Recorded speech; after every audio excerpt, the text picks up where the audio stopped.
Bonjour à toutes et à tous, bienvenue chez Agora News Expérience Client dans l'émission Start Me Up.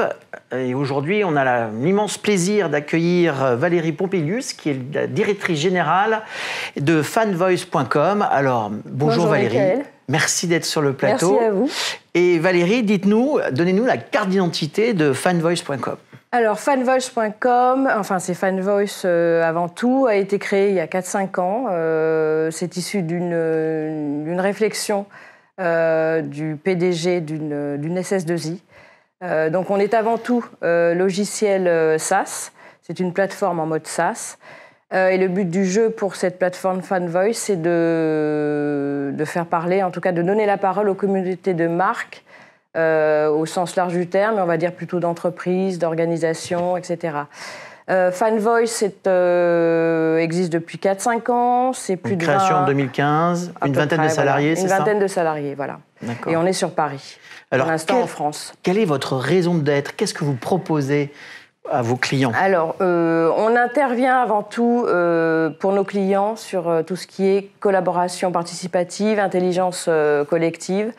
L'idée étant pour l'entreprise ou le client et sa marque, l'entreprise, les collectivités, etc., de pouvoir remonter de nouvelles idées ou en tout cas d'échanger sur les produits ou services les concernant.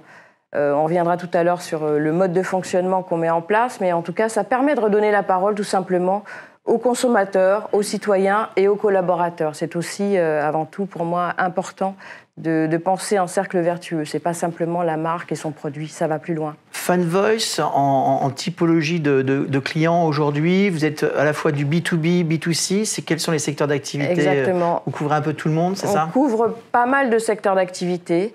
Des entreprises B2B, B2C, des sujets qui sont donc des sujets vers le consommateur, produits ou services, mais aussi des interrogations sur l'interne.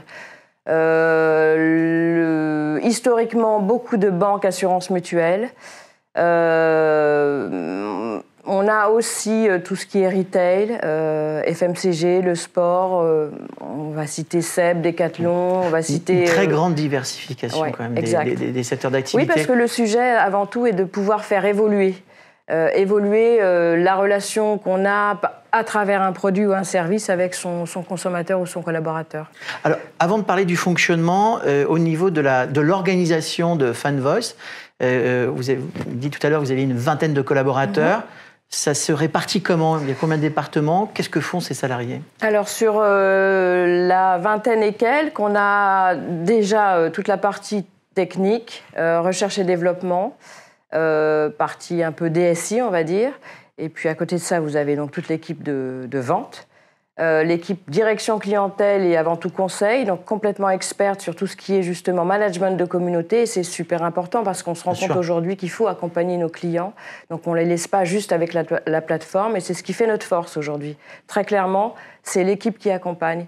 Et puis, on a un département études très, très important, puisqu'on verra à un moment qu'on récupère ce qu'on appelle des verbatims. Donc, de ces discussions qui émergent sur la plateforme, il va falloir à un moment ou à un autre récupérer ce qu'on appelle aussi les insights, les traiter.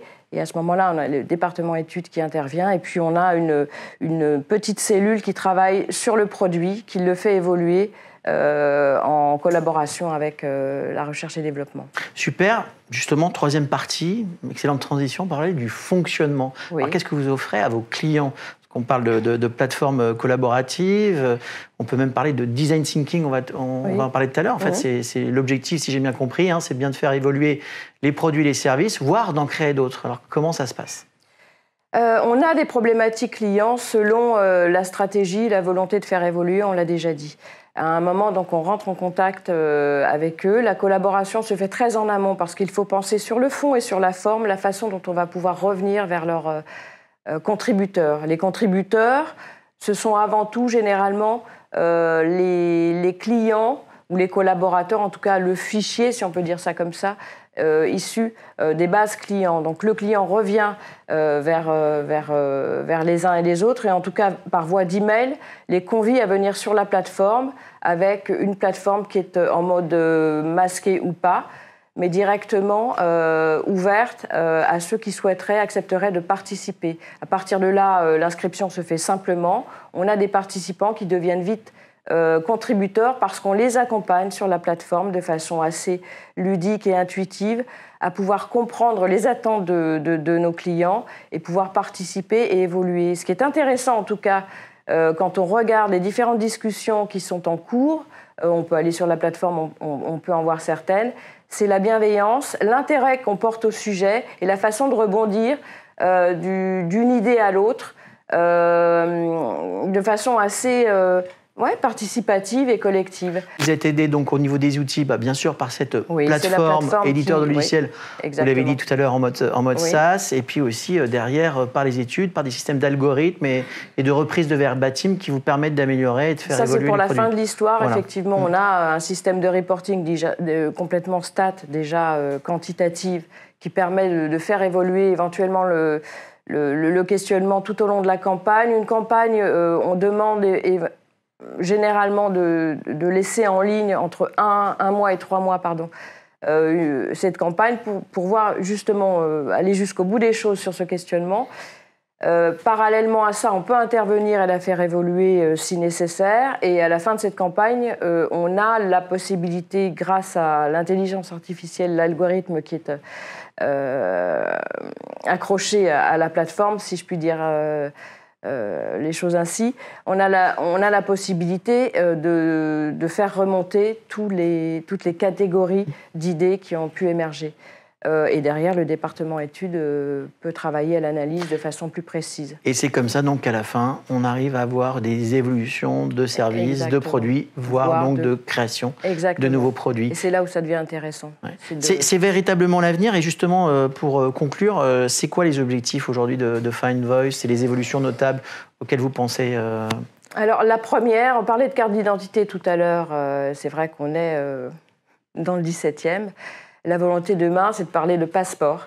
Donc, effectivement, de basculer à l'international, d'avoir des agences, en tout cas des points relais, avec des équipes sur place, surtout des équipes commerciales avant tout.